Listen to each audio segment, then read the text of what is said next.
apellido de liberadora, que es lo que definitiva es lo que nos mantiene y queremos seguir profundizando. Así que bueno, bienvenidas a todos y a todos y vamos a aprovechar al máximo este diálogo, esta conversación en esa reivindicación, en esa vigencia de los desafíos que hoy por hoy tiene ese legado en construcción todavía de Paulo Freire. Así que muchas gracias por estar aquí y adelante. Gracias, muchas gracias, José Luis, Julio, todos los este hombre que excepcional que ha sido Paulo Freire. Déjame.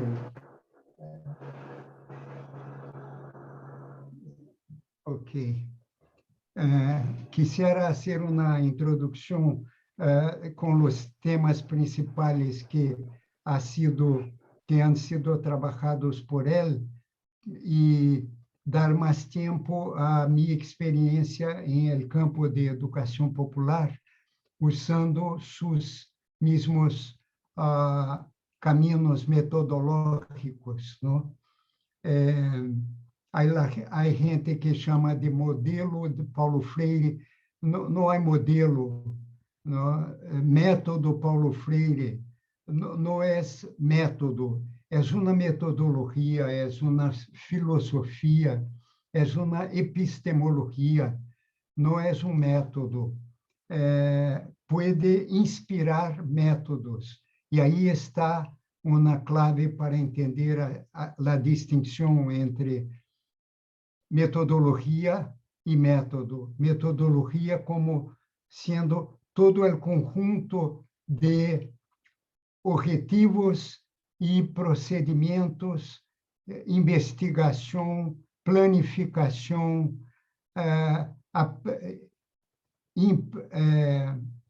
ação sobre o planeado e avaliação, este conjunto de etapas de trabalho que formam um todo. Esta é uma metodologia e Paulo ha criado, de hecho, uma metodologia.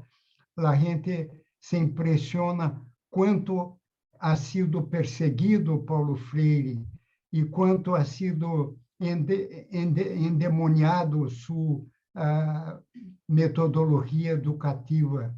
E a razão é evidente, é que Paulo ha logrado hacer um matrimônio de economia e política. Ela ha trabalhado a noção de que a educação é um instrumento hacia a liberação, pero não é a liberação, né? A educação é um meio, não um fim. E a educação não libera literalmente, não cria liberdade, sino educa para que a gente cambie o mundo. Então, ele tem essa frase, não? A educação não cambia o mundo, o que cambia o mundo são as gentes. A educação cambia as gentes. E a preocupação de los dominadores, de las clases dominantes, ha sido, durante todos estes 50 anos, 60 anos de educação popular liberadora, inspirada em Paulo Freire, ha tocado as raízes mesmas de la opressão. Por isso, o nome do livro ha sido tão oportuno, não? Uma pedagogia del oprimido. Então, primeiro, o trabalho de Paulo tem um eje político fundamental, que é o empoderamento de los sem poder. O empoderamento a partir de uma consciência que sale del campo del bien, como se chama,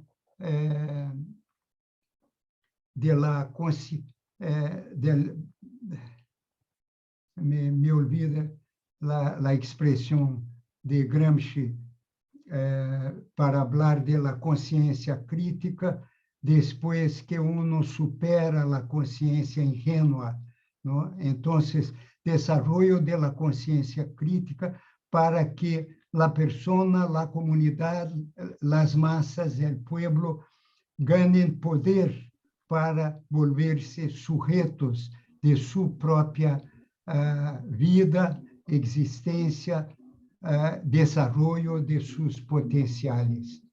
Esse empoderamento leva a confrontar algo que ha sido uma arma, ou duas armas, do capitalismo e de qualquer sistema opressor. Uno que é o fatalismo, é a ilusão de que todo já está planeado por forças desconhecidas ou por Deus e que há que conformar-se, verdade? Então, todo o que passa tinha que passar. E com isto, o desenvolvimento da alienação, é decir, pensar com a cabeça ajena.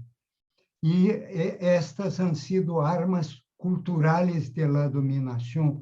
Não há um sítio do mundo que tenha vencido o capitalismo e que não haya hecho uma luta no campo cultural também, que é contra o fatalismo, contra a alienação. A cultura como frente de luta é o que planteou Paulo Freire. O diálogo e a valorização da diversidade como instrumentos para que a gente se entenda, para que a gente reconozca ao outro e acorra ao outro com suas ideias, com seu caminho, com suas decisões, suas tomas de decisão. E quando há desacordos, o diálogo vem para que uno oiga ao outro. Paulo Freire ha planteado sempre o tema del oír como fundamental, ¿no? Para que a gente pueda comunicar-se. E aí se encontram três campos em la luta cultural: o campo comunicação, o campo arte e o campo educação. Os três se interpenetram e se completam um ao outro. Portanto, a cultura como frente de luta involucra comunicação, arte e educação. Quando falamos de educação para a liberdade, temos que perguntar: que liberdade? De quem? Liberdade de quem? Liberdade de quê? Pero também para quê, verdade? Então, trabalhar o tema liberdade é muito importante. Há autor indiano que ganhou o prêmio Nobel, que se chama Amartya Sen, e seu livro é Desarrollo como Liberdade. E sua ideia é justamente desarrollar-se significa, primeiro, superar as necessidades básicas que impedem ao ser humano de ter uma existência digna. Superar isto, é decir, saúde, educação, saneamento e todos os outros elementos que formam uma base material para que a gente tenha uma vida humana, todo isto hace parte de la lucha por la libertad. E solo com liberdade em relação a estes aspectos de la vida material de la gente, é que haverá uma liberdade mental, psíquica, espiritual em la gente. E uma liberdade para ser um actor, um sujeito de la política também. Paulo Freire incomoda muito porque ele trabalha não somente a opressão quando reflexiona sobre ela e põe a educação em seu contexto, sino também investiga os factores de la opressão, os factores sistêmicos que generam empobrecimento, exclusão, e ao trabalhar estes factores, ela chega mais cerca de plantear que há que actuar contra esses factores e não solamente contra os sintomas de los problemas que genera o capitalismo.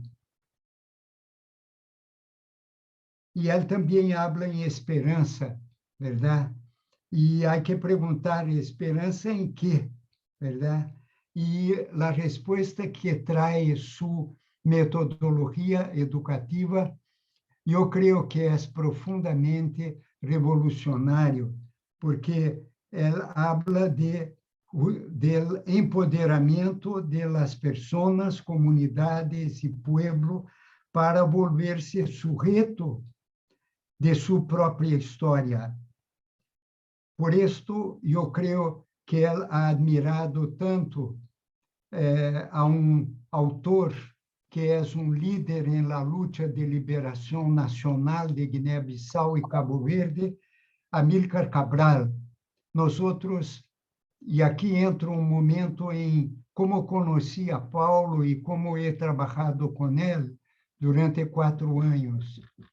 Eu fui a Ginebra, Suíça, onde Paulo trabalhava, para hacer treinamento quando havia salido refugiado de Brasil, depois de minha vivência em la prisão, tortura e supervivência a todos os horrores.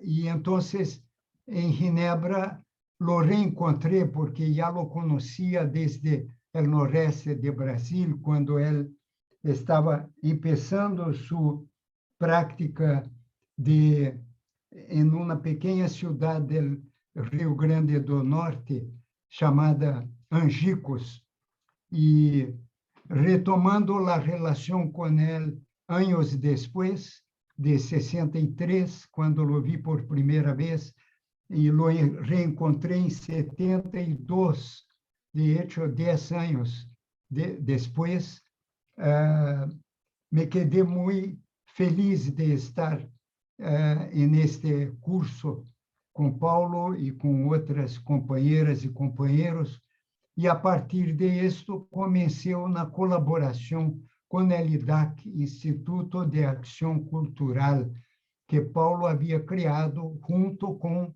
outros companheiros que se refugiaram em Ginebra, Suíça. Eu estava terminando minha maestria em Estados Unidos, vivendo em Washington, e me fui de Washington para Ginebra para trabalhar na equipe de IDAC. Justo no momento em que Paulo recebia a invitação para dar uma assessoria ao governo, a los gobiernos de Guiné-Bissau e Cabo Verde, no oeste de África. E então, Paulo invitou a sua equipe, isto era de suas típicas posturas como educador, era trabalhar sempre em equipe e era atribuir o conhecimento que ela acumulava e transmitia a uma inteligência coletiva, a trabalho em equipe, onde compartimos búsqueda, investigação, saber que aprendemos, ensinanças que compartimos. Então, juntos construímos todo caminho, uma política de assessoria aos governos de Guiné-Bissau e Cabo Verde. Eu, durante 4 anos, fiz esse trabalho com a equipe do IDAC. E Paulo, junto com a equipe, passou muitas horas discutindo com nós outros as obras de Amílcar Cabral, obras geniais. Les doy solamente uma paráfrases de lo que ele planteou em um de seus escritos. Ele dizia que vamos vencer ao colonialismo português, não há dúvida. A questão é que nós outros, pequena burguesia africana formada por los blancos em Portugal, vamos a ser com el poder. E ele seguia dizendo, se ao volvermos governo, nos instalamos aí e vamos solamente aproveitar a bonança que é governar um país, temprano ou tarde, nosso pueblo vai levantar-se não mais contra portugueses, sino contra nós outros mesmos. E ele completava com a ideia impressionante que é: necessitamos fazer um suicídio de classe para que nossa origem não nos impida de fazer que nosso poder pós-colonial se vuelva privilégio, sino que se vuelva serviço a nosso povo. Esse era Amílcar Cabral para vocês.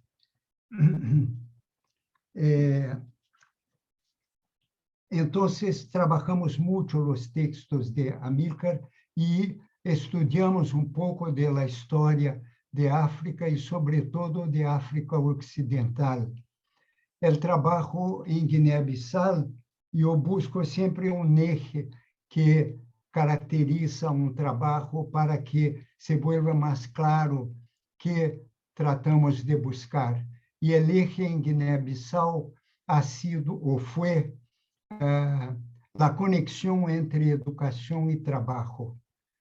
A ideia foi a seguinte: há um reto que é formar um equipo nacional de educação de jovens e adultos que pueda levar adelante um processo de educação não somente de jovens e adultos alfabetizando-se, sino que um processo permanente de educação de jovens e adultos. E para isso há que perguntar que adultos, como vivem eles, que necessitam, como podemos arrancar de seus modos de vida elementos para construir uma educação juntos com eles, e não desde arriba hacia eles. E isto, a resposta foi: os jovens e adultos são fundamentalmente trabalhadores, não podem viver, manter sua vida material, sino trabalhando, em grande parte no campo, no caso de Guiné-Bissau e de Cabo Verde, pero também em las cidades. E há que, então, fazer que o trabalho se vuelva matéria de la educação.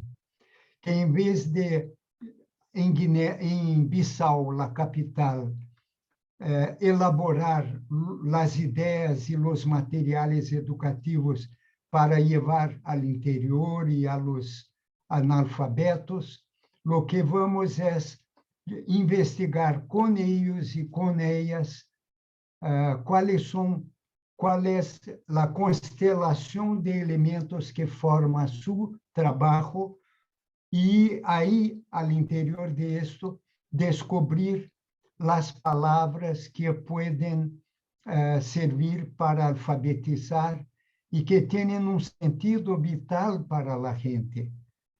E com isto, hicimos a investigação com a gente. Houve problemas que não foram fáceis e não há tempo para elaborar. O mais importante é a dificuldade linguística, un país que en esos tiempos tenía 800.000 habitantes solamente. Hoy tiene unos 3 millones, creo. En los años 70 tenía 800.000 y divididos en 30 grupos étnicos, cada uno con su idioma. Pero como vimos en la investigación histórica, era a situação para a luta contra o colonialismo também, verdade? E o que isso, o Frente de Liberação de Guiné-Bissau e Cabo Verde, foi divulgar o uso do crioulo para que o crioulo se volviera a língua vehicular capaz de unir a gente que tinha línguas maternas diferentes. Portanto, o crioulo foi capaz de fazer puentes entre etnias. Cerca de la mitad de la población en ese momento hablaba el criollo. Y fue posible entonces para el equipo nuestro plantear con Paulo, plantear al gobierno de Guinea-Bissau y de Cabo Verde que adoptáramos al criollo como idioma de alfabetización, con la idea de que el reto no es solamente alfabetizar, es hacer una educación permanente, la pós-alfabetización y otros grados de educación y de formación que lleven a la gente a cada vez más ganar conciencia, conocimiento, saber para gestionar su propia vida enquanto personas y pueblo. Entonces, essa foi uma das experiências que eu vivi mais cercanas com Paulo, aprendendo muitíssimo com ele e que depois vine a usar em outros espaços. Justamente, les vou a mencionar 3 outros espaços de trabalho com a metodologia de la educação para la libertad. Uno que foi trabalhar 10 anos como assessor do Ministério de Educação de Nicarágua sandinista. Foi no ano 79, hice uma visita a Nicarágua no contexto de meu trabalho com o Conselho Mundial de Iglesias, justo depois, poucos meses depois da vitória da insurreição popular em Nicarágua e pouco depois da visita que hizo Paulo a Nicarágua. E a conjunção de fatores foi que, em esse momento em que eu estava allá em Manágua, se organizou uma reunião clave para discutir os caminhos de la educação de jóvenes e adultos de Nicarágua, a começar por uma cruzada de alfabetização. E estavam nessa reunião companheiros de la educação de Guiné-Bissau, de Nicarágua, companheiros e companheiras de Cuba, também que trabalham em educação de jovens e adultos, e estava eu traindo a experiência de IDAC em África. E nessa reunião discutimos vários temas. Eu compartilhei com os participantes estas lições que havia aprendido em Guiné-Bissau, que há que pensar a educação de jovens e adultos estratégicamente e não solamente a curto prazo. Por isso, é importante não fazer uma cruzada, uma campanha de alfabetização, porque em uma campanha uno mobiliza recursos que não pode manter movilizados mais allá do limite de tempo que planteamos para a campanha. E más allá, después de la cruzada, hay que hacer un tremendo esfuerzo para construir un proceso pós-alfabetización. Entonces, que ya comencemos la alfabetización como una etapa, un paso solamente en un proceso de educación permanente, como los trabajadores y trabajadoras que son analfabetos son predominantemente trabajadores y no estudiantes, hay que crear un currículo, un programa de educación que atienda al hecho de que son estudiantes, que no son estudiantes, sino trabajadores. Y todo esto salimos de esta reunión con algunas cosas definidas. Por ejemplo, Fernando Cardenal, el padre que después fue ministro de la Educación, él me respondió que no podían dejar de hacer una cruzada de alfabetización porque era una promesa del Frente Sandinista al pueblo y que esa promesa tenía que cumplirse como educación, como alfabetización cruzada. Movilizaron miles y docenas de miles de educadores, profesores, maestras, maestros, estudiantes que pararon durante 10 meses sus estudios, sus lecciones para ser alfabetizadores y enseñar a cuadros, formar cuadros para un trabajo posterior de educación de jóvenes y adultos. Ese trabajo, yo voy a resumir, el eje principal que yo saco de todo lo que viví en Nicaragua durante 10 años, es el tema educación vinculada a la comunidad, convirtiendo las comunidades en comunidades de aprendizaje, pero son comunidades de trabajo también, ¿verdad? Entonces, en el debate, nos alcanzará a lo mejor mostrar 2 láminas donde hago una presentación visual para ustedes de lo que sería un camino de formar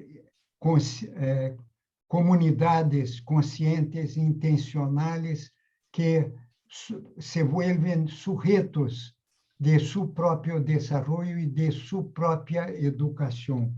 Este fue el eje de mi trabajo en Nicaragua y del trabajo del Ministerio de Educación. Implica cosas muy interesantes y muy oportunas para el momento. Por eso yo defiendo que la herencia de Paulo Freire es muy actual y no solamente en Brasil.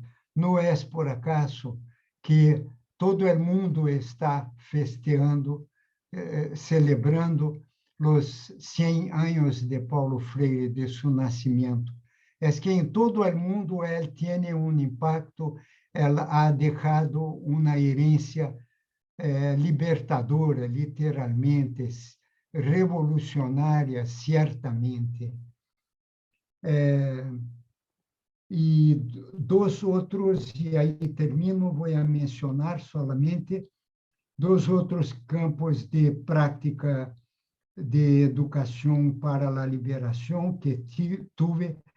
Uno que fue junto a la oposición sindical metalúrgica de una ciudad de Minas Gerais, en Brasil, llamada Ipatinga, donde estos compas trabajaban en una gran siderúrgica que era estatal, pero como el Estado era dictadura, entonces había mucha represión, mucha manipulación del sindicato metalúrgico e a oposição alinhada com o Partido dos Trabalhadores. Ela, em 84, nos invitou, a mim, ao PAX, meu instituto, a trabalhar uma pergunta que eles retava nesse momento.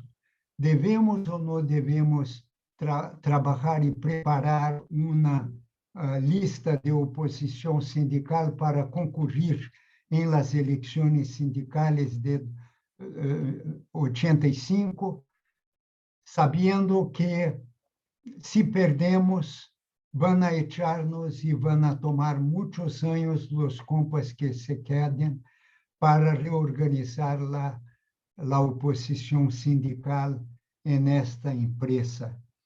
E, então, usando minhas práticas de educador popular aprendidas junto à LIDAC, junto a Paulo, eu lhes planteei uma série de seminários, de talleres, em que íamos a intercambiar conhecimentos, eles conhecendo a realidade sindical e empresarial de Ipatinga, e eu conhecendo algo da política econômica de los minérios e del acero, etc.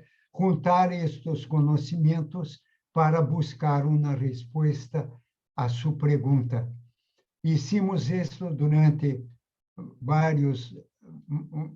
quase um ano, e com esse trabalho que planteava em cada oficina uma ação que levava sempre adelante a búsqueda de resposta à pergunta, fomos, de hecho, abrindo o debate, não somente a outros sectores populares em la ciudad, sino também fora de la ciudad, em lo que se chama já el Valle del Acero.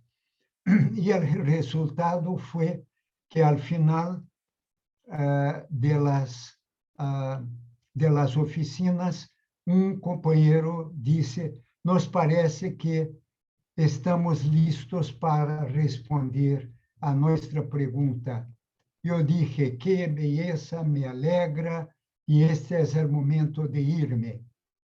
E eles se quedaram pouco sem entender, e eu lhes dije: não estão de acordo?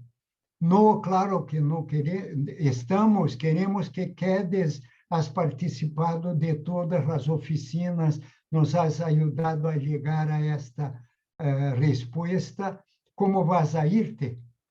Eu lhe dije: bueno, vamos a buscar uma resposta juntos.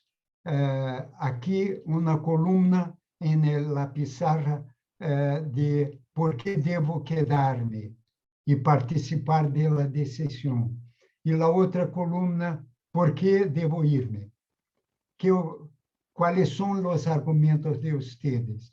E assim, hicimos este jogo de ping-pong hasta que teníamos 2 colunas llenas de respostas, e um de los companheiros dijo: está claro por las columnas com respostas que, a modo de ver, tú debes irte y no quedarte.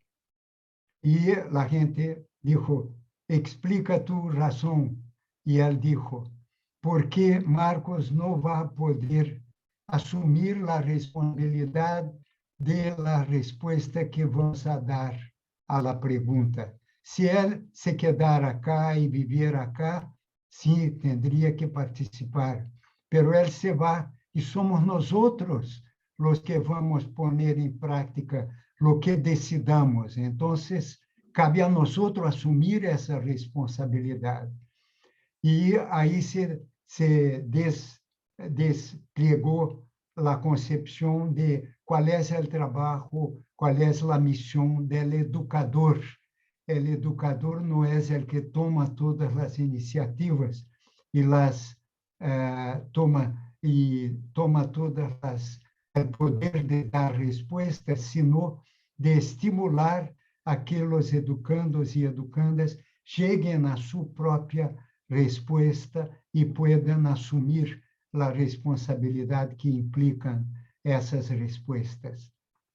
E a última experiência, e com isto termino, é do teatro do oprimido.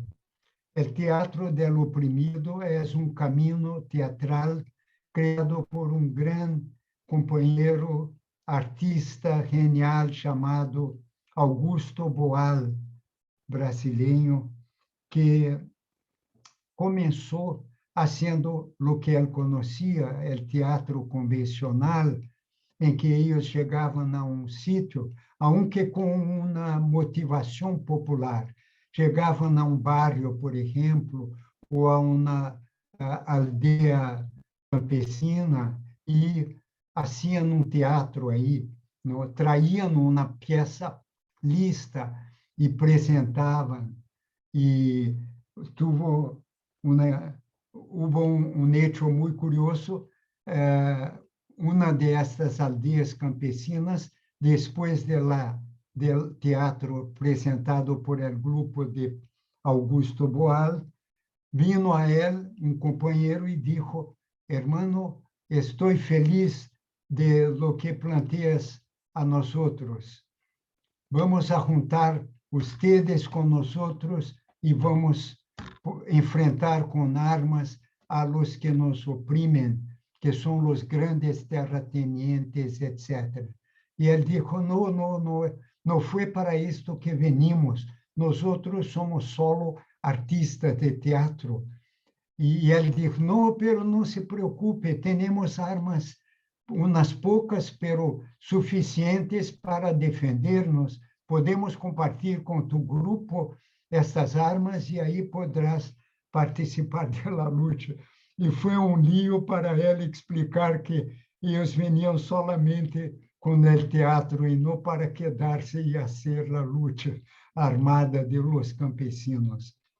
Com isto, ele começou a trabalhar a ideia de outro teatro, em que a gente construye o conteúdo mesmo da peça de teatro. E isto se desenvolveu hasta que vino a chamar-se Teatro del Oprimido, e atualmente há também o Teatro de la Oprimida, com uma grande companheira que é a coordenadora de este teatro. Ela vive em Alemanha e há mais Teatro del Oprimido em Alemanha, de la Oprimida também, que em Brasil, por mala suerte. Temos muito que fazer aqui em Brasil. E o eje deste caminho, Teatro del Oprimido, é o desenvolvimento da consciência crítica e ativa de los que atendem, de los participam de las atividades teatrales de los grupos. Se multiplicou esse trabalho a las favelas, a los barrios pobres de las ciudades, a aldeias do interior. Atualmente há 50 países que aplicam o teatro del oprimido no mundo.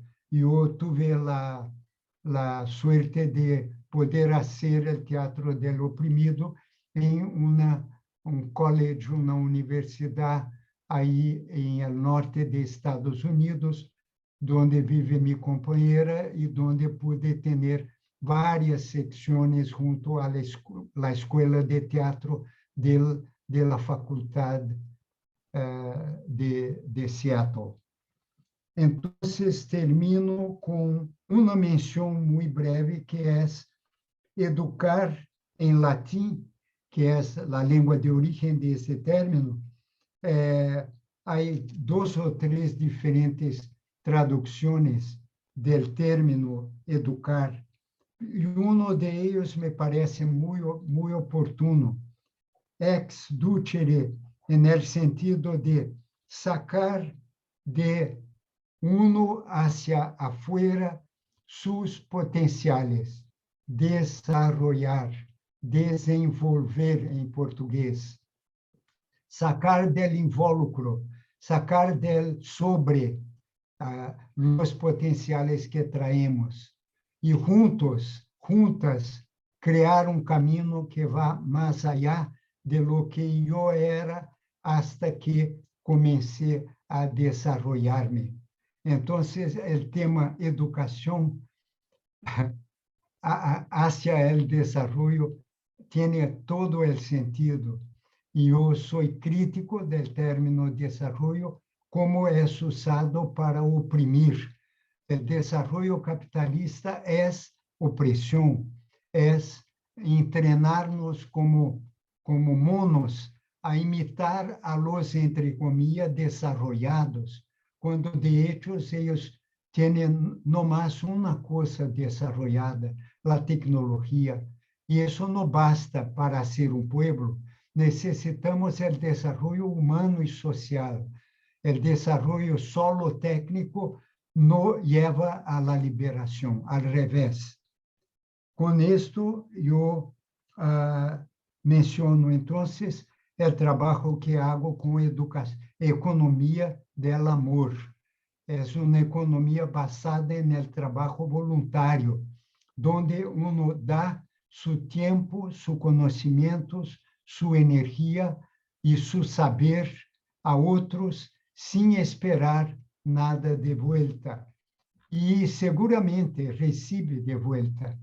Y mi comprensión es que a lo largo de la historia, la humanidad va a avanzar siempre más en aplicar tecnologías nuevas al desarrollo humano y social, hasta que tenga lo suficiente para garantizar la vida de todas y todos, com um mínimo de tempo de trabalho. Acordemos Marx, que dizia, para identificar uma sociedade desenvolvida, miremos como hacen com o tempo. Se eles gastam 2 horas de tempo para o trabalho necessário à la supervivência, são uma sociedade desenvolvida, porque o tempo livre que ganham al desarrollar la tecnología aplicada al bien vivir de todos, ellos liberan tiempo para que puedan desarrollar sus dimensiones específicamente humanas, que son la comunicación, el arte, la ética, el afecto, la amistad, el amor, todo lo que es único humano, por lo menos de lo que sabemos de los seres de la Tierra, esto es lo que necesita desarrollarse. Por tanto, trabajamos la idea de una economía del amor como una economía más allá de la economía de la escasez y de las necesidades que vivimos en el capitalismo, y nunca vamos a salir de esto si no superamos el mismo capitalismo. Hermanos, les agradezco la oportunidad y paso la palabra de vuelta a José Luis y a Julio. Muchas gracias, Marco. Realmente te agradecemos un montón. Yo estoy aquí emocionado de escucharte y de la combinación que haces de la experiencia, de las reflexiones, de los ejemplos. Fantástico. No, nos debes las láminas que dijiste, después nos las pasas si quieres por correo o por alguna vía, y le doy la palabra a Héctor para que al final tengamos un tiempo para poder conversar sobre Perfecto. las cosas que Marcos y Héctor nos digan. Adelante, Héctor.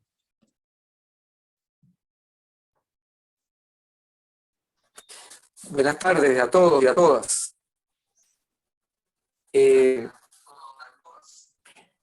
Fíjense, lo que ha dicho Marcos de su experiencia con Freire en Venezuela.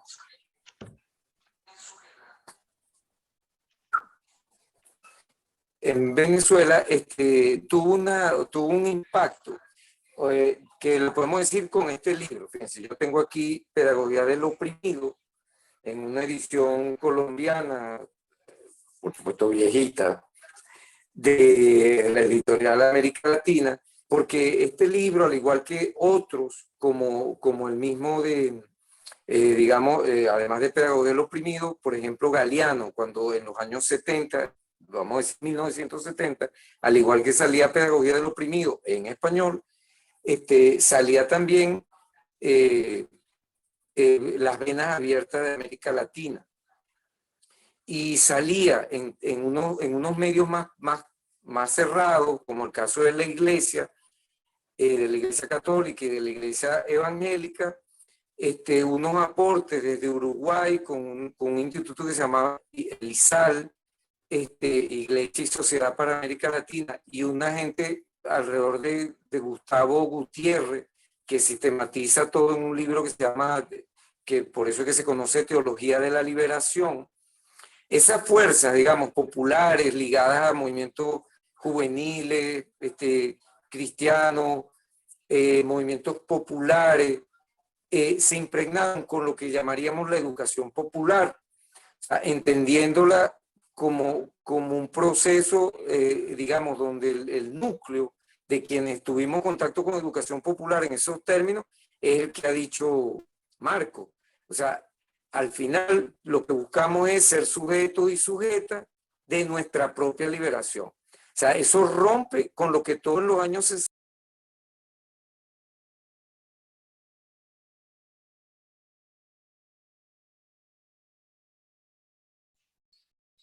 Como que hubo una desconexión de Héctor. se hizo de un concepto de vanguardia, es decir, se veía al pueblo, se veía a la gente no como un pueblo que se podía ser sujeto de su propia liberación, sacando de esas mismas personas su proceso de hacerse comunidad de aprendizaje, sino que se le veía como una palabra famosa muy fea, que era las masas. Entonces, claro, había una vanguardia que supuestamente iba a iluminar a las masas, no sé, como escuché yo una vez en un acto aquí en Barquisimeto, esas masas apáticas, esas masas digamos, que no estaban, no tenían conciencia, etc. Cuando Freire lo que hizo fue otra cosa. Entonces, aquí en los años 70, digamos, esa corriente que viene por diversas vías, resulta que se meten, por ejemplo, en la alfabetización, grupos populares, grupos campesinos,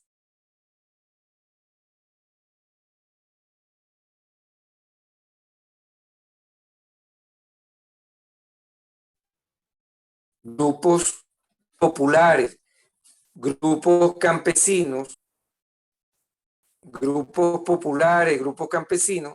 No sé si me oyen porque aquí la conexión está muy mala.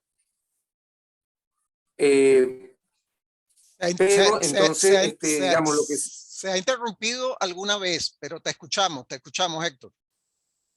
Ok, dele. Entonces, bueno, entonces, ¿qué sucede? Que esa cambia el concepto, o sea, se va creando una subjetividad dentro del movimiento popular de una gente que vamos a decir que nos empezamos a llamar como educadores populares, educadoras populares, que siendo marxistas o no, siendo de la izquierda cristiana o no, siendo del lado progresista de las ideas o no, como sea, empezaron a ver en la educación popular una forma, una metodología para con el mismo pueblo levantar las armas, digamos, de otra vía, no las armas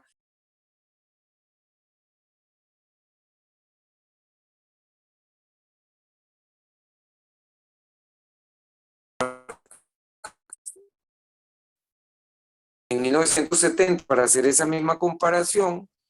Por ejemplo, se da en Venezuela un congreso, no sé si ustedes el Congreso Cultural de Cabima, diciembre de 1970, que corrobora lo que está diciendo Marcos, una necesidad de abrir un frente cultural, una subjetividad cultural dentro del movimiento popular y que todo no era el sindicalismo o la parte política partidista. Así, la educación popular en Venezuela entra inspirada por Freire. Yo, por ejemplo, aquí tengo un libro que fíjense ustedes que habla las iglesias, la educación y el proceso de liberación humana en la historia. Es un libro de Freire.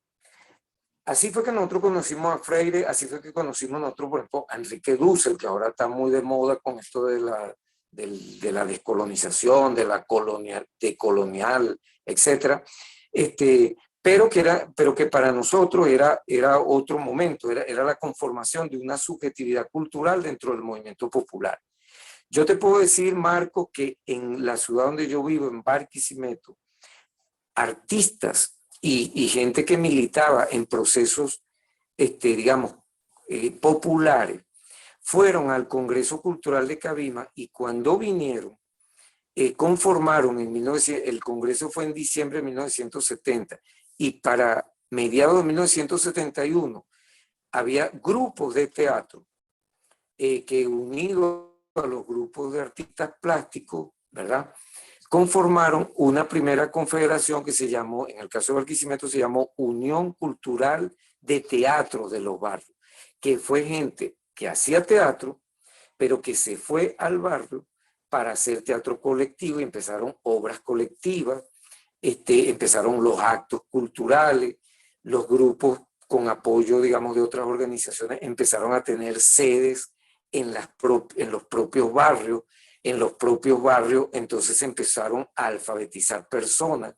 Pero paralelamente, en el caso de Barquisimeto, en los años 60, en 1962, particularmente en Barquisimeto, un grupo de curas y de líderes de barrios, de monjas, comenzaron a trabajar la idea del cooperativismo. De manera que en un barrio popular, en los barrios populares de Barquisimeto, se encontraron los ñángaras comunistas, marxistas, tratando de levantar desde allí movimientos, porque allí estaban los trabajadores, allí estaban los estudiantes, movimientos de organización, pero también estaban los cristianos, también estaban los cooperativistas, y ahora estaba esta gente que, digamos, en el caso de Lara, de Barquisimeto, donde estamos, se conoce como la cultura popular.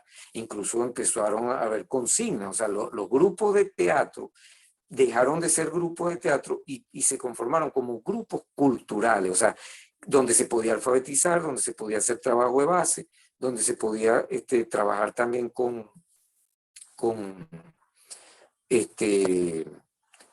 podías trabajar también con ¿cómo se llama? Con otras actividades, por ejemplo, danzas. Así fue que nosotros, por ejemplo, para 1972 ya existía en Lara, no la Unión Cultural de Teatro de los Barrios, sino que evolucionó a Unión Cultural de los Barrios. Y eso permitió que se hiciera un trabajo en los barrios y en los campos mucho más popular, y mucha de esa gente veníamos de una corriente que a veces nos llamaban así como, no sé, como relacionados con la teoría de la liberación, pero lo más conocido fue la gente de la educación popular. Y educación popular empezó a tener como varias vertientes, varias vertientes. Eso ¿qué hace? Que dentro del movimiento popular venezolano exista una subjetividad propia más allá de quienes militaban en partidos políticos de izquierda.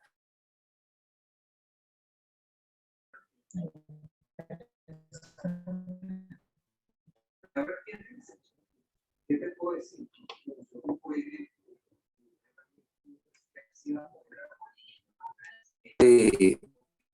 Era el teatro de Augusto Boal, precisamente se hacía teatro del oprimido. Se trabajó también estaba Falsborda en Colombia con la investigación militante. Estaba también, o sea, bueno, la gente que leyó a Galeano, la literatura, los movimientos indígenas, o sea, se fue generando un fuerte movimiento popular que hizo que, por ejemplo, que para 1977 se hiciera en Barquisimeto un famoso encuentro nacional que se llamó Encuentro Nacional por la Defensa de la Cultura Popular, Aquiles Nazoa. Y coincidió Aquiles Nazoa con los textos de Freire cuando él dijo, cuando él dijo, creo en los poderes creadores del pueblo. Eso coincidía perfectamente con los planteamientos de Freire. De manera pues que en Venezuela hay muchas vertientes que pueden decirse que son seguidoras de Paulo Freire. Por ejemplo, en los años 70 apareció, por ejemplo, una universidad venezolana nueva, que se llama, que fue la Simón Rodríguez, en ese homenaje a Simón Rodríguez, bueno, que después se volvió muy formal, pero en sus inicios, que es de allí que queda el aprendizaje permanente, el CEPAP, el que conocemos nosotros como CEPAP, Centro para la Experimentación del Aprendizaje Permanente, que a mediados de los 70, junto al movimiento de los poderes creadores del pueblo, Aquilena Soa, junto a los sectores culturales, a los alfabetizadores, a los que entonces cuando triunfa en Nicaragua en julio del 79, triunfa el sandinismo, pues se van con Fernando Cardenal era jesuita, Ernesto Cardenal era trapense, Coto era mérino, o sea, aquí fue una gente que no solo fue a pelear con las armas, como el caso de quien después gana el premio Casa de las Américas,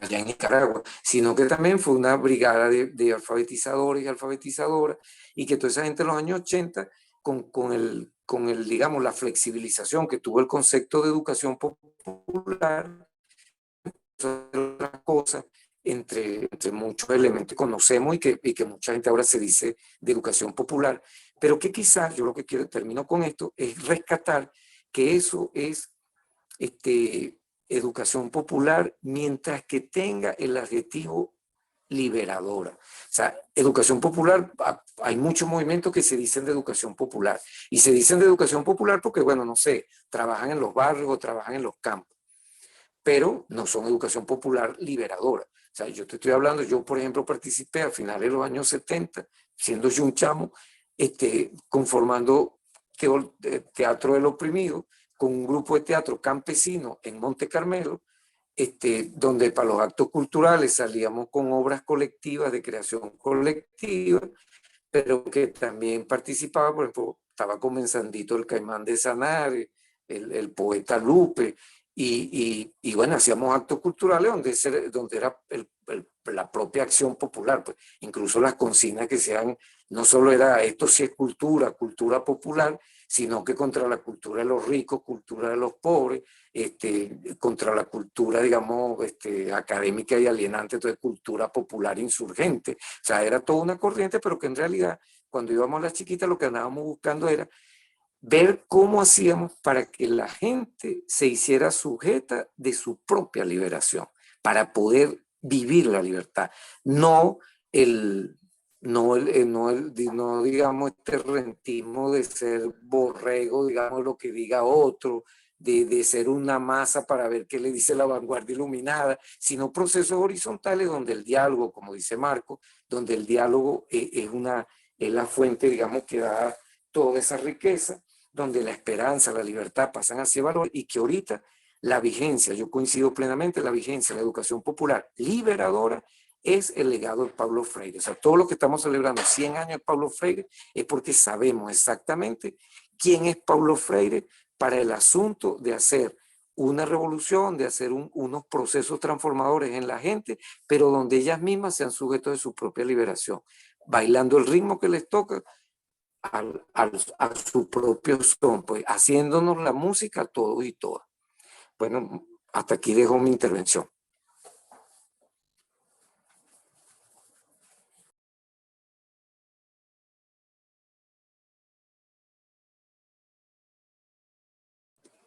Listo.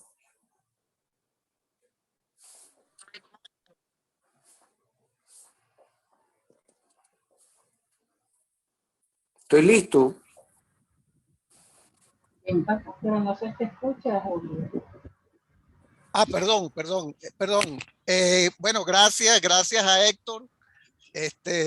Ha sido una intervención fantástica también para complementar lo que dijo Marcos, o lo que nos comentó Marcos, incluso de ver cómo una idea, una metodología un proceso y de praxis de educación popular puede tener un impacto en los movimientos sociales, como fue el caso venezolano en los años 70. Yo creo que va a hablar para... Entonces, ahora lo que queremos es abrir el debate para preguntar, comentar. Se puede escribir por el chat o se puede levantar la manito que está por ahí, que ya la está levantando por ahí Nicolás. Entonces, se puede manifestar por la vía de la mano o por la vía del chat y yo estaré pendiente.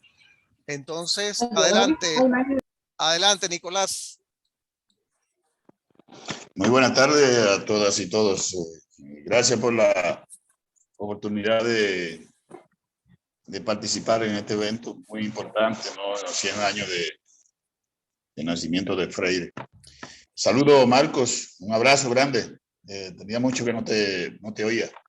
Fíjate, definida la propuesta de Freire como una epistemología y no como un método estático, ¿no? Sino una epistemología que puede ir con toda flexibilidad, adaptándose a los cambios de la sociedad en sentido general. Me gustaría tener tu reflexión sobre el pensamiento de Freire respecto a la sociedad de hoy, donde la enajenación humana es yo diría, extrema, es decir, ya la cosificación de las personas convertidas en consumidores y que en definitiva piensan que la liberación se da en la medida en que pueden acumular riqueza o fama o marcas o consumir en demasía, es decir, toda una educación propia del sistema capitalista para mantener su hegemonía. Entonces, en el campo cultural es avasallante hoy día el pensamiento único, incluso más que todo con influencia en las juventudes, fundamentalmente, ¿no? que vienen haciendo y que no han tenido la oportunidad que nosotros tuvimos en la época de los 60, los 70 y los 80, que había toda una ebullición de luchas internacionales, luchas nacionales, lucha de liberación nacional, lucha por el socialismo. Había la vigencia del campo socialista, sí había un debate a nivel global en términos políticos que de una u otra forma presentaban pantallas, distintas pantallas o campos de operación de la vida de las personas. Hoy nada más, en sentido general, se ve prácticamente una sola pantalla, la única que existe, ¿no? Y frente a esa avasallante dominación cultural, la pregunta es, ¿cómo reflexionas tú el pensamiento de Freire en esta época, concretamente? Gracias, esa concretamente es la que quería hacerlo como pregunta. Hagamos algo. Damos chance para que otras personas, si quieren hacer preguntas o comentarios, y después le damos la palabra unos 3 minutos a Marcos y a Héctor para que redondeen la conversación. ¿Alguien más que quiera participar en esta primera ronda?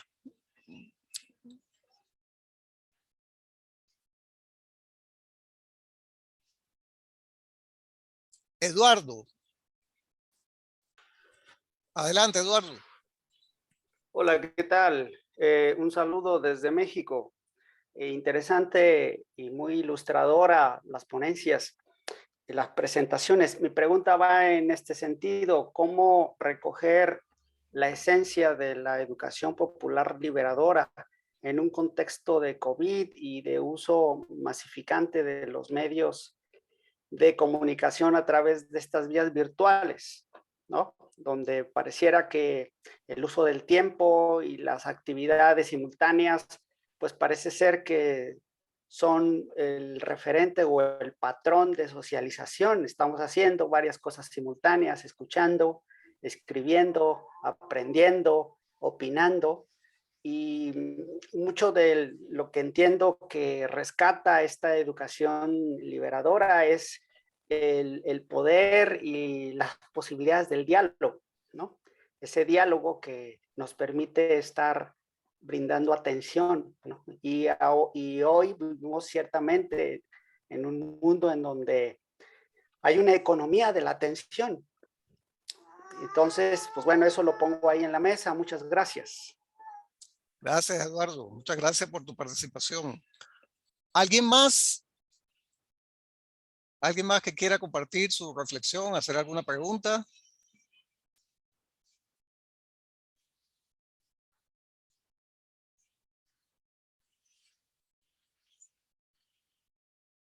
Yo, Julio, Sí, adelante, José Luis.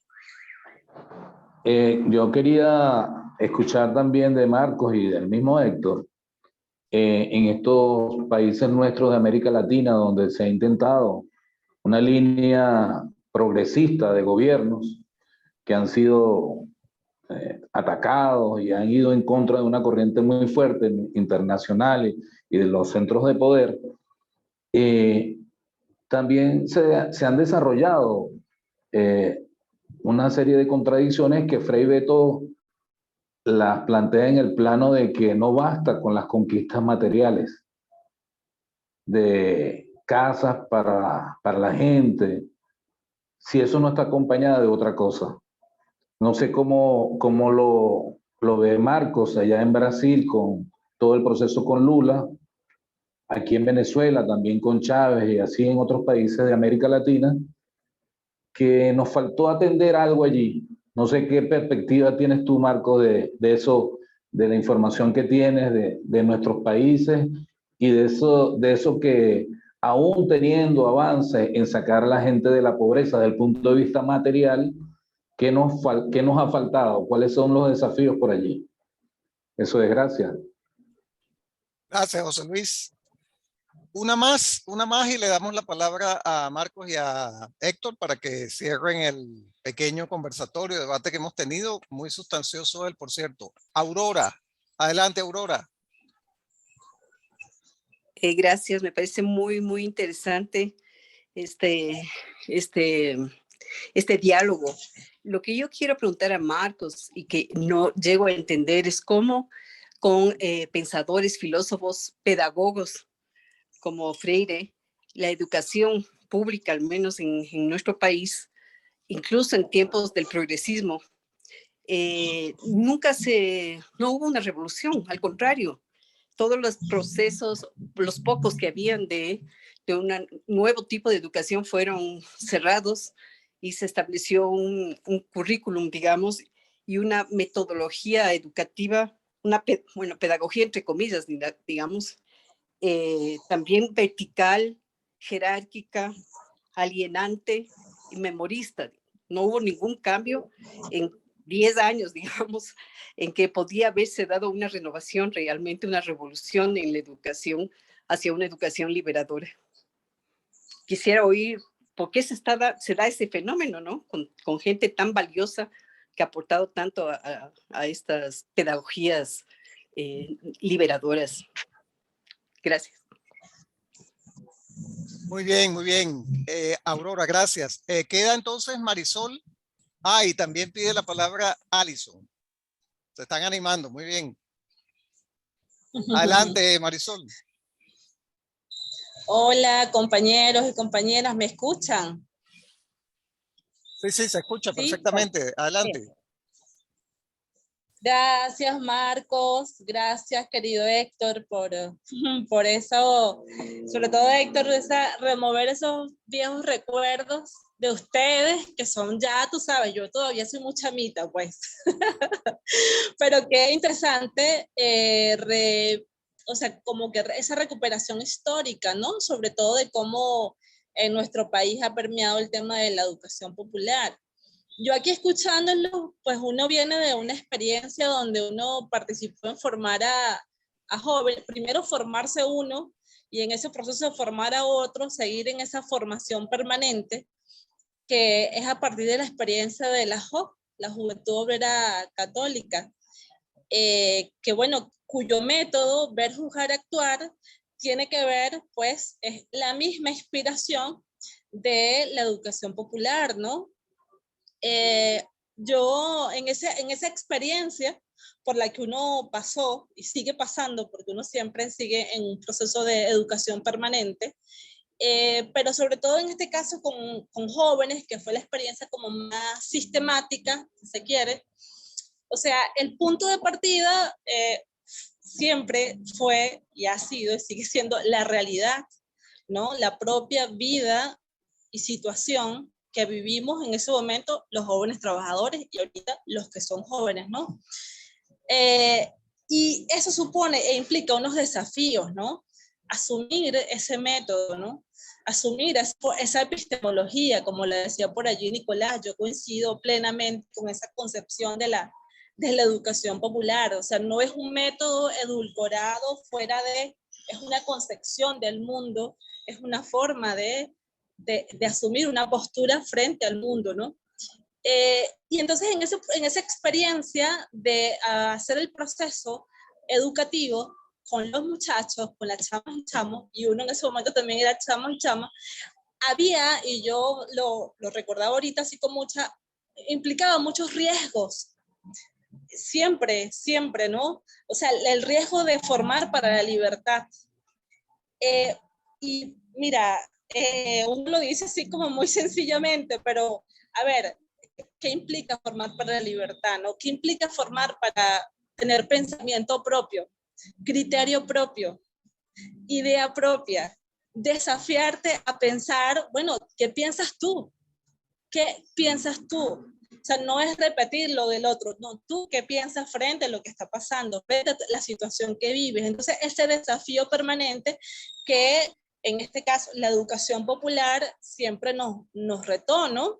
Desde la experiencia que vivimos. Y yo ahorita les preguntaría a ustedes en esta circunstancia, ¿cómo ven que la educación popular y esta forma y esta postura de ser y de estar y de asumir el proceso de liberación, qué riesgos y qué desafíos supone para esta circunstancia? Pues, ¿cuáles serían como los principales desafíos desde los que asumimos esa postura y esa forma de ser y estar en este momento del mundo, pues?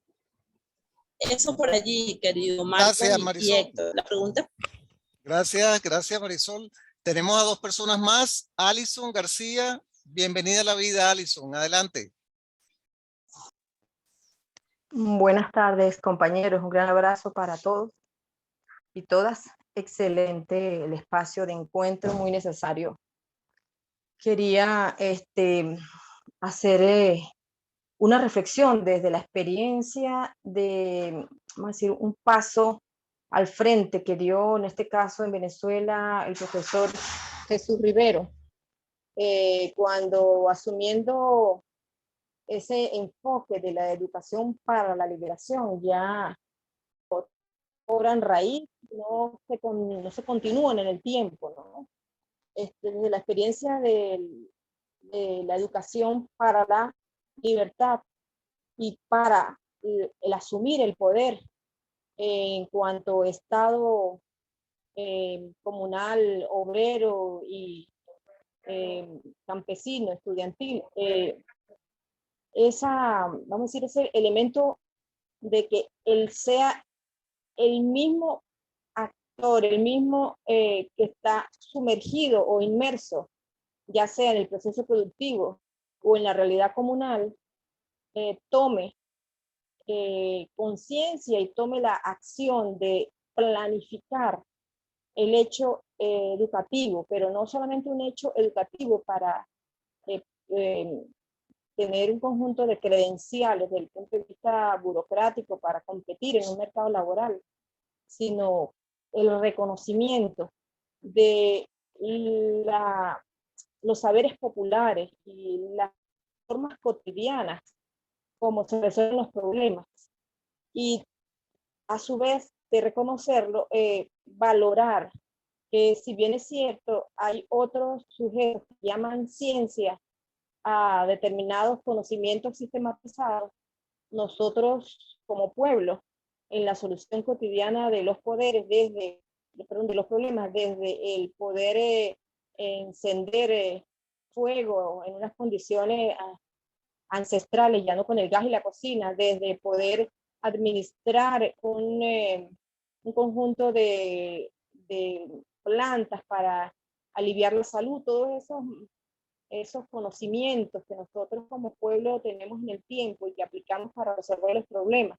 Ese legado pues, que nos entregó Paulo Freire, que ha venido profundizándose y tomando vida propia en la acción y la experiencia de otros pueblos, como acá en Venezuela, específicamente desde la orientación que puso en la acción el profesor Jesús Rivero, nos permite, más allá de convertirnos en sujetos que nos sentimos con voz, que nos reconocemos como seres humanos dotados de cultura, de entendimiento, entre otras cosas, que estamos en un territorio por unos hechos históricos que no todos son conocidos porque han sido ocultados por los vencedores en el proceso de dominación. También saltar a la planificación y la dirección de los mismos procesos educativos en cada una de las realidades. Entonces, bueno, con estas breves disertaciones, lo que quería ponerle en la mesa a los compañeros que son profundamente estudiosos del pensamiento de Paulo Freire, es ver cómo esas vertientes o esa raíz que sembró Freire ha permitido el desencadenante de otras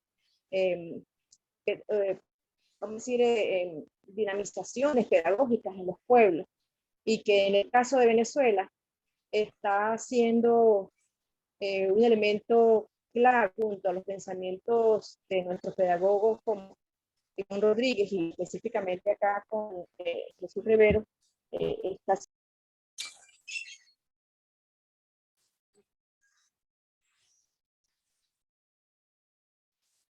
¿Aló? Adelante. Está en el derecho de palabra el compañero Iván, y con él cerramos para darle el pase entonces a Marcos y a Héctor, por favor. Gracias, Julio, y fraterno abrazo y saludo a queridos y entrañables compañeras y compañeros. Rápidamente, porque creo que me animé al final. Solamente para, en la línea de lo que han planteado las compañeras y compañeras, las últimas reflexiones, Héctor y Marcos, en este contexto tan adverso, de agonía y de fatiga a nivel general de la sociedad, pero además de agresividad, de violencia y de agenda fascista de odio, ¿dónde están los sujetos oprimidos que serán protagonistas de una posible transformación de este tiempo y de este mundo y de este sistema, aún peor de lo que Paulo Freire y otros y otras en tiempos anteriores diagnosticaron como un sistema necesario a transformar? ¿Quiénes son? ¿Dónde están? En términos muy genéricos. Y luego, para Marcos, que en Brasil, yo he tenido tiempo vivo en Brasil, tengo familia, nieto en Brasil, el verbo esperanzar es un verbo que Paulo Freire construyó como un mantra para la lucha, para la movilización. Es posible esperanzar en este tiempo, es posible construir un proyecto de esperanza para nuestros pueblos. Gracias, compas, y un abrazo. Gracias, Iván. Esta vez vamos a cambiar el orden. Primero que hable Héctor y luego Marcos. ¿De acuerdo? Adelante, Héctor.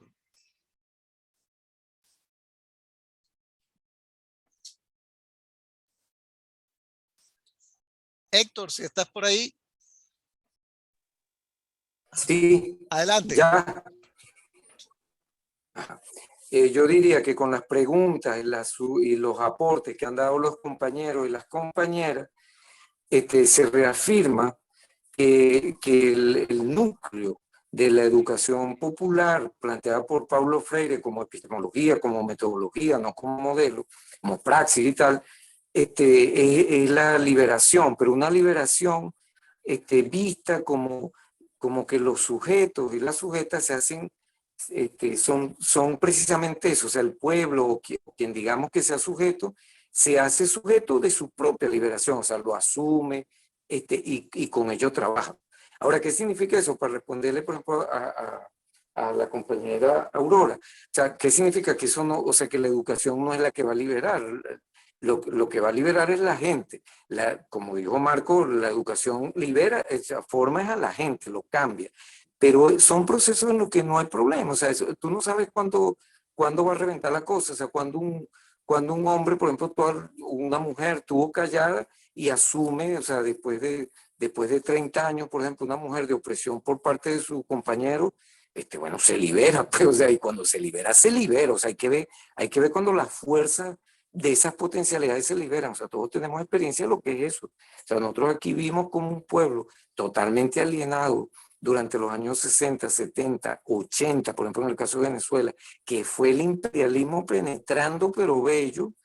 Bueno, en el 89 simplemente se levantó y de la noche a la mañana nadie se esperaba y surgió una cosa ahí bastante fuerte y con voz propia. Es así. O sea, yo también lo que quiero resumir aquí es como, ¿quiénes son esos sujetos? O sea, son todos y todas. O sea, cualquier persona, tú no sabes de dónde va a brincar el conejo. La coneja, o sea, no lo sabe. Simplemente lo que hay que educar y educar liberando.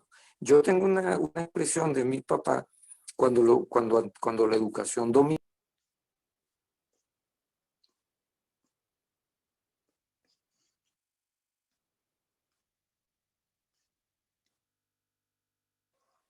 ¿Qué pasó aquí? Se cortó su comunicación. Esperemos que vuelva rápido y redondee. Lo que quería era probar. Tangente es usted como soy yo. Esa frase, tangente, matemática, a decir tangente es usted como soy yo, creo que puede resumir así anecdóticamente lo que yo veo como quiénes son los sujetos. Listo. Gracias, Héctor. Gracias. Muchas gracias. Marcos, para que pueda cerrar y responder alguna de las cosas. Perdona. Gracias y alegría ver algunos amigos y amigas ahí. Nico y Aurora, que no veo hace tanto tiempo. Rogério, que acaba de llegar de Colacote, y otras más.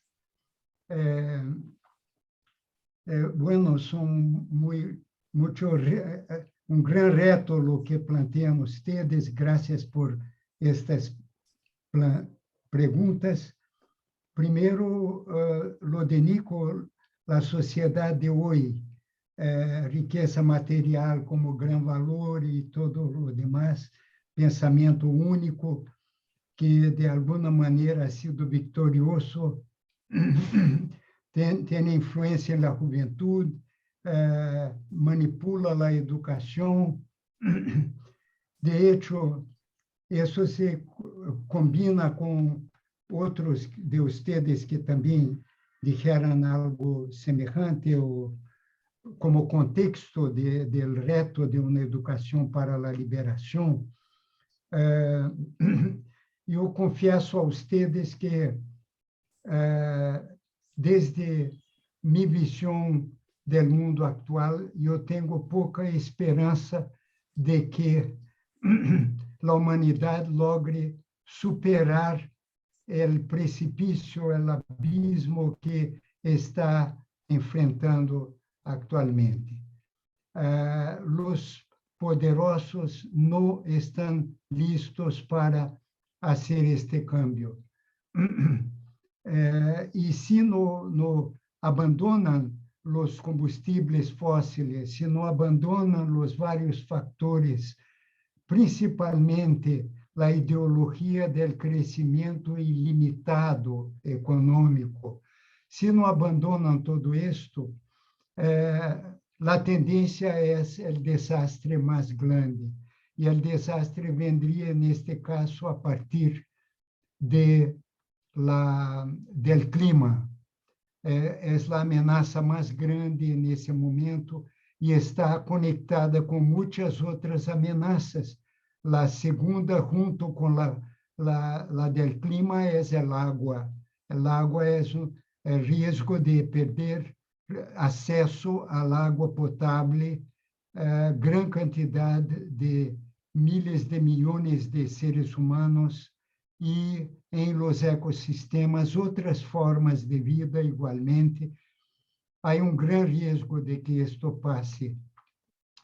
Hace 40, 50 años discutimos esto en un encuentro del Consejo Mundial de Iglesias en Austria y el ministro del Desarrollo de Holanda comentaba esto, economista, con mucha negatividad, diciendo el tema no era el clima, el tema era la energía nuclear, las armas nucleares, las usinas nucleares. Y él decía, mi visión es que vamos a provocar una explosión nuclear que va a acabar con la vida en el planeta. Y entonces, en el debate, yo le pregunté, ¿y qué planteas frente a esta amenaza? Y él movió sus espaldas para decir, no tengo idea. Yo entonces le dije, aunque esto pueda pasar, yo estaré luchando para que no pase hasta mi muerte. Y esto es lo que debemos seguir haciendo. Ahora podemos decir lo mismo frente a los cambios climáticos. Entonces, esta es una cosa. La segunda es que Eduardo y Aurora también hablaron un poco de cómo ir a la esencia de la educación liberadora en tiempos de pandemia. Yo hago un repliegue histórico para mirar un poco la historia de los pueblos de nuestra América Latina y el Caribe. Y hace poco, 2 compañeros lanzaron este libro que tiene como título Abya Yala, que es el nombre del continente de las Américas, desde Patagonia hasta Alaska y más arriba o más abajo. Y este libro tiene un subtítulo, Genocidio, Resistencia y Supervivencia de los Pueblos Originarios de las Américas. Yo recomiendo, es un libro impresionante. Y entre otras cosas, dio una estadística que yo nunca había conocido antes, que el total, haciendo todas las investigaciones históricas posibles sobre el destino de nuestros pueblos, llegan a la conclusión de que fueron muertos, asesinados o murieron por malas condiciones de vida, trabajo, hambre, violencias, persecuciones, suicidios, homicidios, 70 millones de indígenas y negros de los 3 continentes americanos. 70 millones. Cuando comparamos esto con 6 millones de judíos, que se habla hasta hoy de su holocausto, es impresionante. Entonces, de hecho, estamos en una posición oprimida, brutalmente subjugada. Y la historia de estos 70 millones está corriendo en nuestras venas y arterias, pidiendo reparación. Cargamos con nosotros la demanda de una reparación histórica, de una deuda histórica que tienen la Europa, los Estados Unidos, Canadá, todos los países que han vivido de explotar y expoliar a la América Latina y al Caribe y a los pueblos de América del Norte. Essa história tampouco nos ajuda muito, porque hemos sido vítimas, hemos sido el lado oprimido de la história. e a opressão sigue. E isso é dramático. E o reto é como podemos, com pueblos que han sido tão massacrados, dar a volta hacia arriba e volvernos sujetos de nossa história. É reto que não tem uma resposta fácil.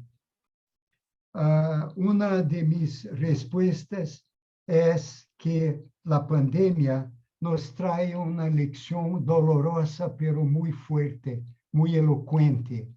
A pandemia nos disse: ou ustedes cambiam de caminho, de economia, de objetivos, de utopias, de todo, ou cambiam e humanizam suas sociedades, ou ustedes vão a extinguir-se a ustedes mismas. Eu, a Tierra Madre, Pachamama, vou a seguir cuidando de la vida. Ustedes se vão, nós outros nos quedamos. Então, para mim, a pandemia, además de esta lição, ou este aviso, esta chamada de atenção, nos planteia outra coisa. Uma saúde privada é desastre para a maioria. Há que volver pública a saúde, porque a saúde é bem comum. Não pode ser privatizado. E como a saúde, a água é outro bem comum. E vários elementos que formam a condição de vida da gente são bens comuns. E o capital não quer reconhecer isto, porque para o capital não há mais que mercancias. A nós outros cabe imponer a este capital, por persuasão ou por força, se necessário, este reconhecimento de los bienes comunes como direito a que os pueblos puedan garantizar sua existência, tendo acesso a esses bienes comunes. Pero temos obstáculo gigante, e esse obstáculo são nós outros mesmos, porque nós outros, as esquerdas, hemos estado em governos, pero não logramos, estando no governo, fazer cambios profundos, reais, involucrando nossas populações para que elas defendam suas conquistas. Não logramos fazer isto. E por quê? Hoje mesmo eu oía o noticiero de uma das redes sociais brasileiras e a referência permanente de los periodistas falando era para retomar o crescimento econômico. A solução é o crescimento econômico. E há divórcio entre a realidade de que o crescimento econômico está ahogando a terra e há que buscar outra economia que não esteja basada no crescimento econômico, e o hecho de que as esquerdas não mais têm uma receita que é ganhar o poder do Estado para restabelecer o crescimento econômico. Dejo a ustedes este reto, porque este é o grande tema do momento. Como que construímos no lugar de uma economia compulsiva para crescer, para produzir não somente bens e serviços, sino também basura, poluição, desastre ambiental, impossibilidade de condições de vida a todos os seres vivos, não só a nós outros, humanos. Esse é o grande reto que temos que sacudir as esquerdas para que despertem. Se Lula vuelve a ganhar a eleição e vuelve a ser presidente, Mi temor es que él va a reproducir esta misma lógica, que trae respuesta a la pregunta: ¿y qué pasó con nuestros gobiernos progresistas?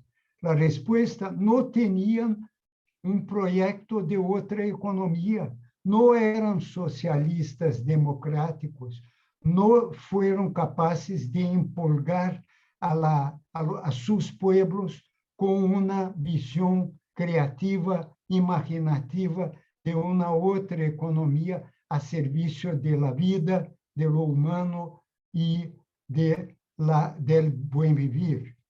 No logrando esto, les queda una tarea: administrar el capitalismo, que no es nuestra perspectiva. Lo hacen mejor los capitalistas. Nosotros nomás mejoramos la condición social, pero las políticas sociales no son solución, hacen parte del problema.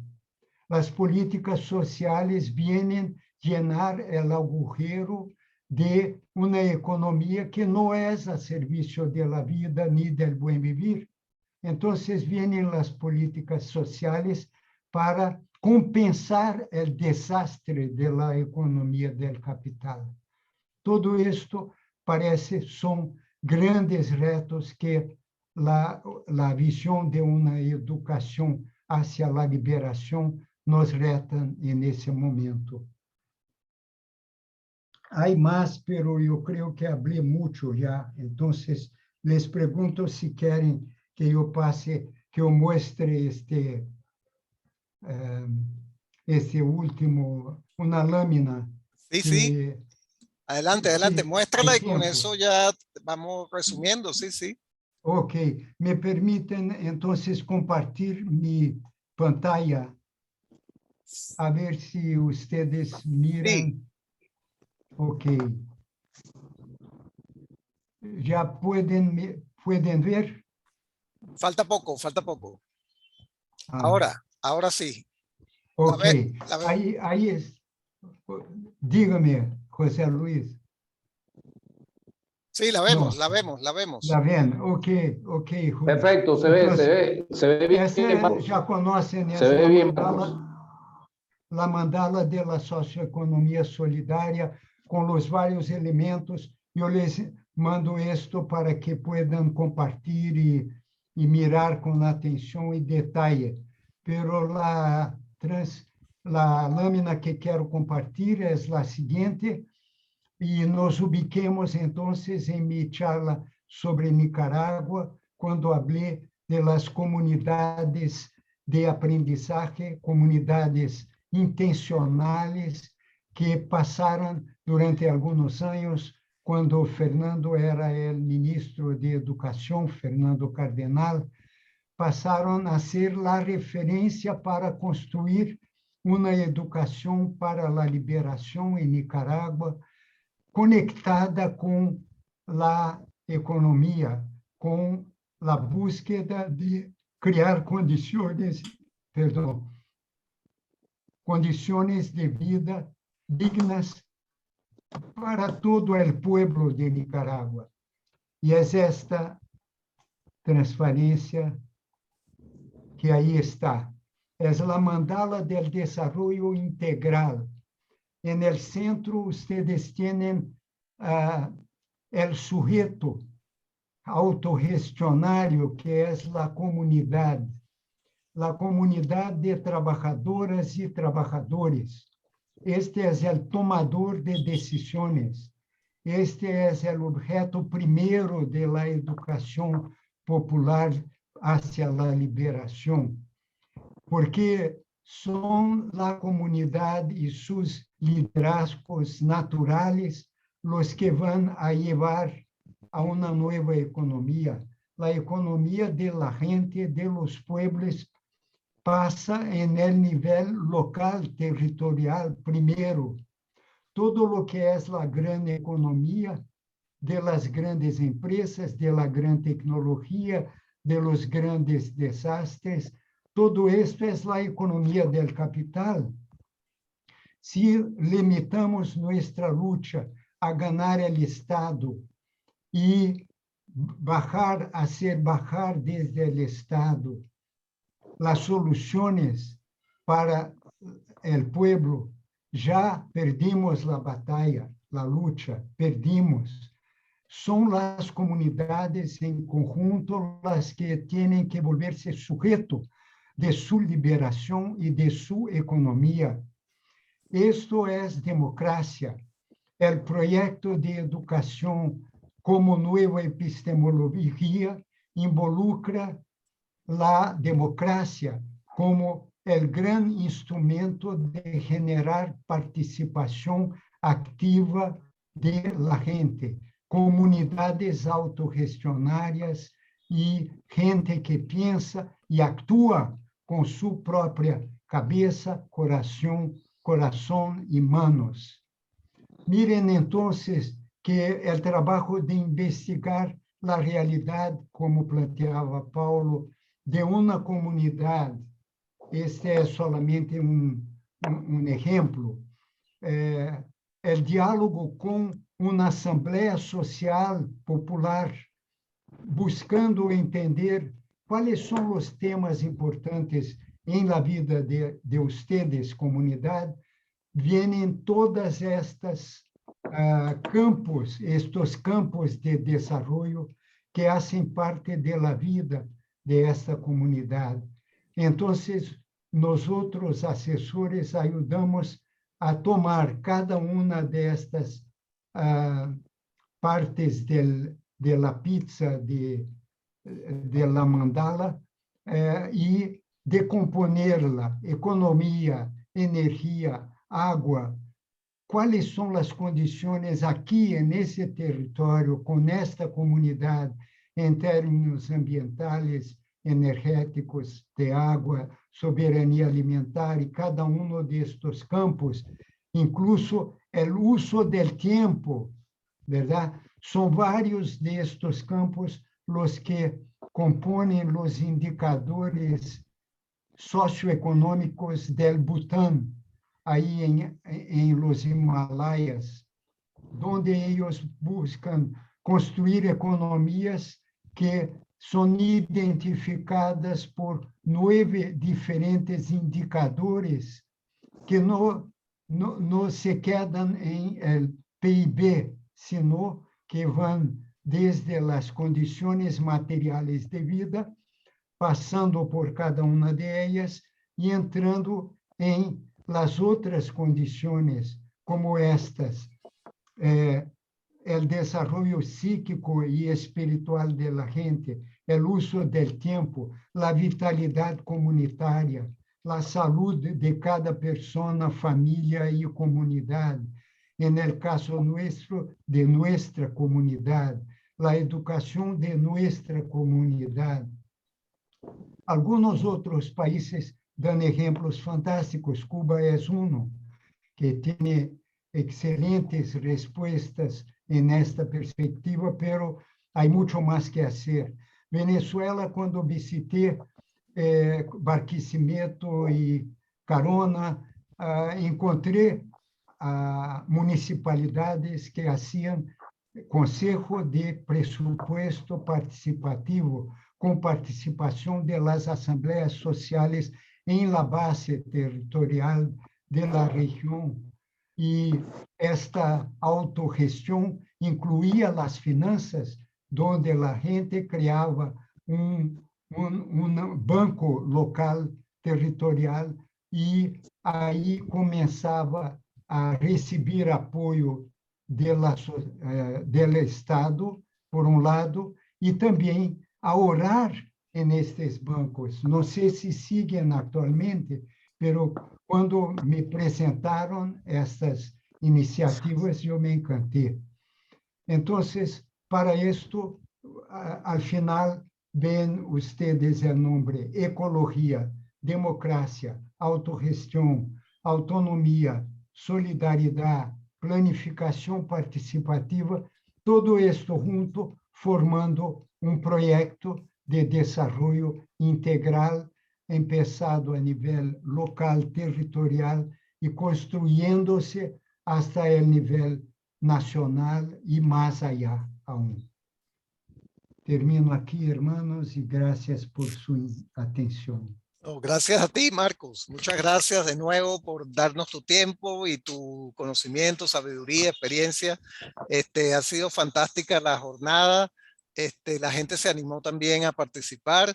Y bueno, vamos a dejar grabada esta conversatorio para que todos y todas los que no pudieron por dificultad de acceso por el internet, que es complicado aquí en Venezuela, puedan mirarlo. Gracias también a Héctor. Y te animo también a que podamos ampliar aún más ese recorrido, esa recuperación histórica de la educación popular en Venezuela, de la cual el EFIP también se siente parte. El EFIP va a cumplir el año próximo 50 años y ha sido parte de esa historia también de la educación popular en Venezuela y en América Latina, junto con Marcos, junto con amigos entrañables como Rian, como Enrique del Río, como tanta gente que estamos en el Casal compartiendo e intercambiando desde hace muchísimos años. Bueno, muchas gracias a todas y a todos. Que tengan una feliz noche. Algunos están trasnochados, como el Paco Mengot por allá en Mallorca. Un abrazo, Marcos. Encantado, emocionado por tu participación. Un abrazo. Abrazos igual a ustedes y cuenten con nosotros. Gracias, siempre. hermano Marcos. Gracias, Héctor, Milexa y Nicolás y toda la gente. Paco. Saludos, gracias, Marco. Gracias, Héctor. Bueno. Un abrazo a todos, todas. Abrazo, Aurora.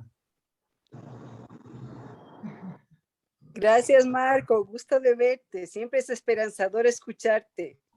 Beso. Gracias. Un gusto haber compartido contigo, Marco. Saludos a todos y todas. Buenas noches. Héctor, gran placer, Héctor. Gracias por tus enseñanzas.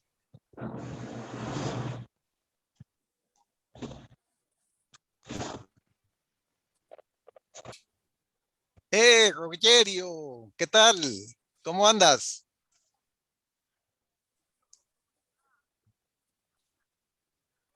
Rogerio, parece que estuvieras en un avión. Estás congelado.